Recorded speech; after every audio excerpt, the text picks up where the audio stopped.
Madame, monsieur, bonjour, bonsoir, tout dépend de l'heure à laquelle ou de l'heure où vous nous suivez. Je suis ravi de vous retrouver dans Urgence Santé. Bienvenue dans cette émission qui va tenter de faire un diagnostic du système sanitaire congolais qui de plus en plus se déshumanise. Dans cette émission, on va essayer de réfléchir sur comment bâtir un hôpital au service de la dignité humaine. Si vous êtes médecin, infirmier ou peut-être chef d'un centre de santé, cette émission vous concerne parce que mon invité est spécialiste en la matière. Il examine de plus près cette question de la déshumanisation du centre hospitalier ou des hôpitaux en RDC. J'ai l'honneur de saluer comme ça le docteur Lomena Onyemba Nicolas. Docteur, bienvenue à vous et merci de cet honneur que vous nous faites en tout cas. Merci bien, M. Gaëtan, pour l'invitation. Vous allez bien, docteur? Très très bien, en forme. Alors c'est une question quand même cruciale. Cela fait l'ombre d'aucun doute que l'hôpital congolais ou en RDC est totalement en décadence. Alors c'est d'autre part des mouroirs. Il y a même un grand chanteur congolais qui a interpellé les médecins qui sont désormais plus préoccupés par l'argent au lieu d'apporter le soin aux malades. Les serments d'Hippocrate est bafoué. On va essayer d'en parler avec vous. Vous êtes directeur exécutif de Health Leadership School et promoteur d'un grand programme que vous avez renommé ou dénommé Mbongwana Hôpital. Alors justement, est-ce vrai que c'est pas une légende, hein? En 1960, on avait un système sanitaire des plus efficaces en Afrique centrale. Oui, exactement. Ouais. Vers les années 60, notre système de soins, le système hospitalier, était l'un des meilleurs systèmes de santé au monde. Au monde même. Moi, j'ai parlé de l'Afrique centrale. En Afrique, c'était vraiment, si pas les premiers, le deuxième, dans le top 3 de meilleurs systèmes de soins au monde. Malheureusement, le problème dont nous faisons face comme société, c'est plus une crise de leadership. Ouais. Et c'est comme ça que, puisque le leadership congolais n'est pas un leadership responsable, ce n'est pas un leadership adapté aux défis auxquels la société fait face, nous avons tous collectivement laissé cet hôpital dans une trajectoire qui aujourd'hui est très très dangereuse pour nous. Donc nous devons tous collectivement nous rendre compte que nous devons travailler, nous devons aider l'hôpital à répondre à sa trajectoire normale. On doit arriver à Mbongwana. On doit commencer à penser le changement. Exactement, revenir à ce qui est normal parce que l'hôpital est une... Initialement, l'hôpital, c'est les valeurs, la mission de l'hôpital. L'hôpital, c'est une institution qui nous est familière. Oui. Et chaque jour, nous y allions pour de petits mots, mais également de problèmes difficiles. Donc l'hôpital est une organisation fondamentalement axée sur certaines valeurs. Il y a, par exemple, vous avez la bientraitance. La bientraitance est une valeur fondamentale dans un hôpital. Vous avez le consentement, par exemple. Le consentement, c'est un droit que le patient exerce. Et le patient peut retirer à tout moment ses droits aux professionnels de santé. Donc c'est une valeur de l'hôpital. Vous avez, par exemple, le respect. Vous avez la responsabilité, l'excellence. L'hôpital, c'est un millier d'excellence. Voyez-vous? Et lorsque vous regardez, vous prenez toutes ces valeurs-là et vous faites un effort de projeter en miroir, de voir l'hôpital congolais, vous verrez que notre hôpital, l'hôpital congolais, a subi une acculturation.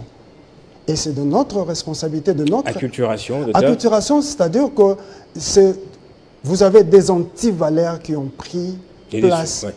Au lieu de valeurs fondamentales de l'hôpital, nous sommes dans autre chose. Et c'est comme ça que quand vous regardez l'hôpital congolais, vous verrez que l'hôpital souffre d'une marchandisation de soins. La marchandisation est due parce que du fait que tous les professionnels de santé ont mis de côté des valeurs fondamentales, les valeurs qui fondent l'hôpital, et ils sont à autre chose. Alors c'est le capitalisme qui est en train de corrompre l'hôpital, qui a été pas fondé essentiellement, mais qui s'est basé sur des valeurs mises en place par Hippocrate notamment. Non, effectivement, oui. L'hôpital, c'est une organisation de valeurs, comme je vous ai dit. L'hôpital est le berceau de l'humanité. L'hôpital est le berceau de l'humanité. L'hôpital, de ses origines, c'est une œuvre de charité, une œuvre chrétienne. L'hôpital a été mis en place pour protéger le plus faible, pour protéger le plus fragile. J'aimerais, par exemple, M. Gaëtan, permettez-moi de vous dire ce que c'est être fragile, par exemple. Lorsque vous avez un enfant est une personne fragile. Mais lorsque vous avez un enfant qui est malade, la maladie est un facteur de survulnérabilité pour les enfants. Et lorsque vous avez un enfant qui est malade et qui est hospitalisé, vous voyez que l'hospitalisation, ça accentue encore la vulnérabilité de l'enfant. Et donc, l'hôpital doit être là comme un lieu de réconfort. Voyez-vous, un lieu de réconfort, un lieu où l'humanisme est le maître est placé au centre, justement. Au centre de l'action. Alors, c'est quoi le grand défi maintenant? Vous entendez parler, on dirait, c'est plus un problème de leadership essentiellement. Exactement. Ce que je pourrais vous dire d'abord, déjà dans ces missions régaliennes, l'hôpital a pour mission première l'accueil. Vous avez la deuxième mission qui est l'administration de soins, les soins dans le sens global. Et la troisième mission, vous avez la mission de formation. Ici, ce n'est pas la formation de former de personnes, des stagiaires, non. La formation dans le sens de former le professionnel de santé. Parce que les universités se focalisent sur la partie technique, voyez-vous. Mais lorsque les professionnels viennent à l'hôpital, ils se rendent compte qu'à l'hôpital, c'est plus les compétences, les soft skills, les compétences de socialisation qui sont mises en exergue avant même les compétences techniques. Et quatrièmement, l'hôpital a pour mission la mission de recherche. Et cinquièmement, peut-être la mission d'enseignement. Et donc, notre hôpital fait face aux défis. Et ce défi est lié également au mode de fonctionnement de l'hôpital. Ici, je parle de l'hôpital public. Donc, vous avez le ministère de tutelle, le ministère des tutelles, c'est-à-dire le ministère de la Santé, le secrétariat général et l'inspection. Et c'est qu'au niveau central, le niveau de pouvoir des tutelles, c'est eux qui définissent les politiques publiques. Et ces politiques publiques doivent être claires. La vision doit être claire à ce niveau-là. Ce n'est pas une mission ou une vision définitive, elle est adaptable à chaque évolution. Oui, effectivement, la vision doit être adaptable, mais laissez-moi vous dire, c'est que la vision naît toujours d'une raison d'être. Et la raison d'être, par exemple, c'est tout ce qui vous met en colère dans votre société. Et lorsque vous regardez l'hôpital, et vous avez plusieurs choses qui peuvent vous mettre en colère. Vous avez des problèmes d'accueil, vous avez des problèmes de communication, vous avez des problèmes de soins, vous avez des problèmes de sécurité des soins.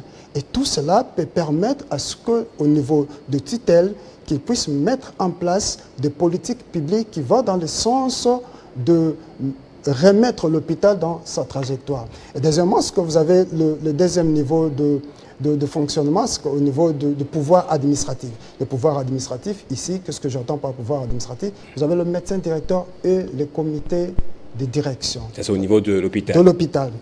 Et l'hôpital, ici, l'hôpital congolais, ce n'est pas une organisation normale. Ce que l'hôpital congolais actuel, c'est déjà une organisation déviante. Donc, ça exige de dirigeants des hôpitaux, des gestionnaires des hôpitaux, d'autres compétences. Voyez-vous? Ça exige de dirigeants des hôpitaux d'autres compétences. Vous savez, je menais ces 2 dernières années quelques études en lisant les rapports de réédition des comptes du ministère des Finances. Je sais voir, parce que vous savez que lorsque un gestionnaire, c'est quelqu'un qui est capable de suivre le process mis en place. Quelqu'un qui suit le process mis en place, c'est ce qu'on appelle un gestionnaire. Et lorsque vous ne respectez pas le process mis en place, on dit soit vous êtes bon gestionnaire, soit vous êtes mauvais. Et le manager, c'est celui qui est capable d'étudier le process. Le manager peut changer le process. Voyez-vous, le gestionnaire, lui, ne fait que suivre le process. Mais le manager peut changer le process et mettre en place un autre process mais qui l'amène au résultat. Mais le leader, c'est celui qui vient défier le changement, le statu quo. Et pourtant, dans notre hôpital, lorsque vous voyez l'hôpital congolais, vous vous rendez compte que dans l'état actuel des hôpitaux, nous avons besoin plus de leaders, managers que de gestionnaires. Pourquoi? Parce que lorsque vous formez de managers, les dirigeants des hôpitaux comme des leaders, un leader, lorsqu'il a une vision, qu'est-ce qu'il fera? Il fera de son mieux de trouver le moyen pour aboutir au résultat. Donc, le leadership, ici, lorsque vous dotez le dirigeant des hôpitaux des compétences de leadership, un leader, il a une vision et il se rassure que sa vision est bonne. Et qu'est-ce qu'il fait ensuite? Elle va trouver des moyens, d'une manière intelligente pour aboutir au résultat. Est-ce qu'au stade actuel, nous avons des leaders dans les hôpitaux, pensez-vous? Vous savez, sinon, comment on fait pour le devenir? Bon, en fait, c'est peut-être une question qu'on doit normalement aborder un peu plus tard, mais brièvement, oui. J'aimerais déjà vous dire que lorsque vous regardez les hôpitaux congolais, ils font face à des défis énormes, mais entre autres le défi du leadership. Le problème du leadership, la crise du leadership est générale dans notre pays. Mais ce qui est vrai, c'est que ce que nous pouvons tolérer dans d'autres secteurs, dans les secteurs de la santé, nous ne pouvons pas continuer à les tolérer. Nous devons trouver, nous tous, voir dans quelle mesure nous pourrions apporter nos contributions pour remettre l'hôpital dans sa trajectoire normale. Alors, est-ce qu'il y a des responsables à qui on peut imputer cette crise que connaît l'hôpital congolais?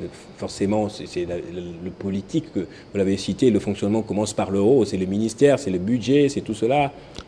Exactement, les responsabilités sont partagées, sont collectives, comme je vous ai dit. Donc vous avez le pouvoir des tutelles, donc le pouvoir des tutelles qui définit les politiques publiques, met en place les moyens, qui donne les moyens.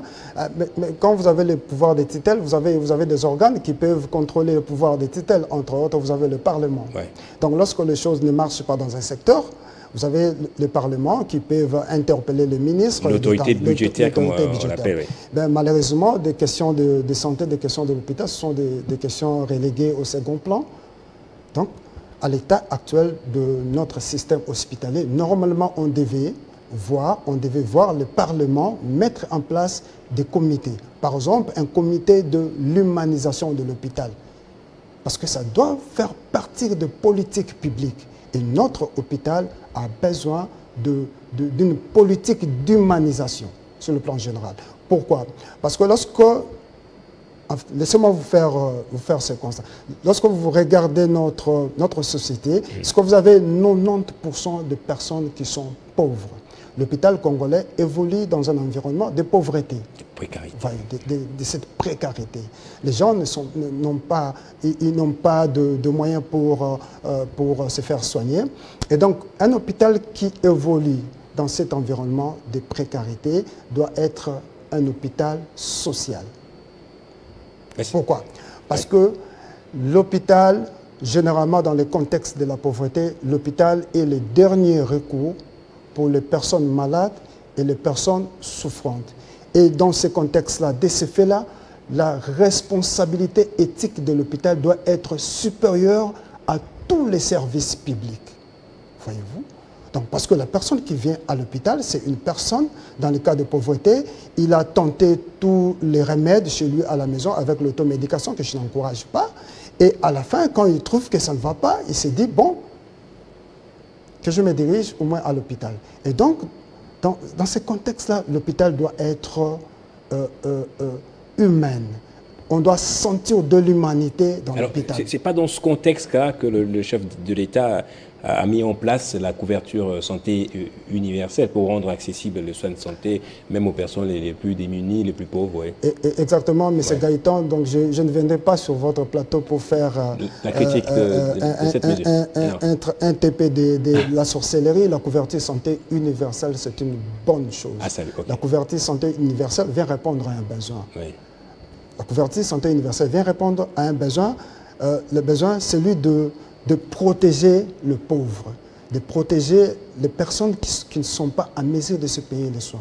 Parce que la première des choses, la couverture santé universelle confère une couverture, c'est-à-dire un bénéfice financier. Donc le patient, il peut faire ses économies parce qu'il ne peut plus dépenser de l'argent pour se payer les soins. Donc la couverture santé universelle, c'est une bonne chose. C'est une réforme, c'est un changement qui s'impose à l'hôpital. Et laissez-moi vous dire, lorsqu'un changement s'impose, entre subir et agir, je pense que nous devons agir. Quelle que soit la manière dont cette couverture santé universelle est mise en place, du moment où c'est une bonne chose pour les pauvres, pour la population souffrante, nous devons aller vers cette couverture santé universelle proposer des choses, docteur, construire ensemble. Ce que vous n'avez pas peut-être dit en des termes très clairs, il y a quand même une inadéquation entre cette mesure de couverture santé universelle et la réalité dans les hôpitaux. C'est qu'il doit y avoir un effort dans les hôpitaux pour atteindre cette couverture sanitaire. Alors, ce qui est vrai, ce que j'aimerais être clair avec vous, c'est que lorsqu'un changement, lorsqu'une réforme, lorsqu'on veut apporter une réforme dans un secteur, ce qu'on fait, on doit préparer d'abord les parties prenantes. Ici, les hôpitaux devaient être préparés. Ils n'ont pas été préparés, docteur. Pas vraiment. Je me rends compte que les hôpitaux n'ont pas été préparés. Et pour éviter en fait, j'aimerais déjà vous dire qu'ici, il y a 2 mois passés, je fais un monitoring pour évaluer les niveaux de la bientraitance hospitalière. Voyez-vous, quand vous essayez un peu de sillonner dans nos hôpitaux, vous ne pouvez pas imaginer les niveaux de maltraitance, par exemple. Prenons le cas de services de maternité. Parce que la couverture santé universelle ici concerne les maternités et une partie de la pédiatrie. Donc quand vous allez dans nos maternités, vous ne pouvez pas imaginer l'avalanche de paroles maladroites, des paroles dégradantes, des paroles humiliantes et des incivilités. Vous ne pouvez pas imaginer. Donc ici, il y a nécessité d'intervenir, nécessité d'encadrer le médecin directeur, nécessité également de renforcer de formation, de renforcement des capacités auprès de professionnels dans le sens de développer des soft skills. Ce que je dis de soft skills, c'est-à-dire que des compétences qui permettent aux professionnels d'être en bon terme, d'avoir une relation de partenariat avec le patient. Ce sont les paroles que prononcent les soignants, les médecins à l'endroit des patients, justement. Quand vous allez dans les hôpitaux, c'est connu de tous. Quand, par exemple, on vous dit au Canisi pour maternité, comme gratuite de Fobobo, ce sont des paroles inacceptables, c'est humiliant, c'est dégradant. Alors, on va parler maintenant de ce projet, ce vaste projet Mbongwana Hôpital, et qui justement vient de remettre les choses dans leur ordre normal, dans lequel vous voulez mettre l'accent sur le leadership, la formation. C'est quoi Mbongwana Hôpital, docteur? Alors, Mbongwana Hôpital, c'est une bénédiction des saisons pour notre système hospitalier. Mbongwana vient répondre à un besoin de formation, mais c'est également un besoin de changement. Donc notre système hospitalier, il y a une nécessité de humaniser notre système hospitalier. Et l'humanisation passe toujours par 2 dimensions. Donc vous avez la dimension humaine, relationnelle, et vous avez la dimension matérielle. Et donc la dimension matérielle, par exemple, lorsque la première dame, par exemple, réhabilite le centre Mabanga, ça c'est la dimension matérielle de l'humanisation des soins. Lorsque, par exemple, le président de la République booste la construction de l'hôpital général de référence de Kinshasa, qui, à mon humble avis, comme leader, je prends ça comme une renaissance de l'hôpital. Ça, c'est la partie matérielle. Mais la partie la plus importante dans l'humanisation des soins, c'est la partie relationnelle. Et dans la partie relationnelle, vous avez 2 dimensions également. C'est-à-dire vous avez l'approche leadership hospitalier, c'est-à-dire que la qualité de leadership exercée au sein de l'organisation, mais également vous avez le leadership clinique. Le leadership clinique, c'est cette relation qui relie le patient et le professionnel de santé. Et donc, dans Mbongwana Hôpital, qu'est-ce que nous faisons? Mbongwana Hôpital, il y a 2 phases. La première phase, c'est une phase de 3 mois, où nous aurons une vingtaine. Je vous ai dit que c'est un parcours du leadership hospitalier.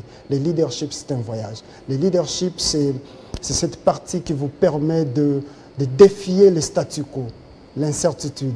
Donc, la première partie, dénommée « Leadership au service de la dignité humaine ». Dans cette première partie, nous faisons un effort pour essayer un peu de changer la paire de lunettes de gestionnaire des hôpitaux, pour leur donner une paire de lunettes de leader et manager. Donc, il y a une série de formations sur le leadership, sur la communication des organisations, la communication hospitalière, la communication du changement.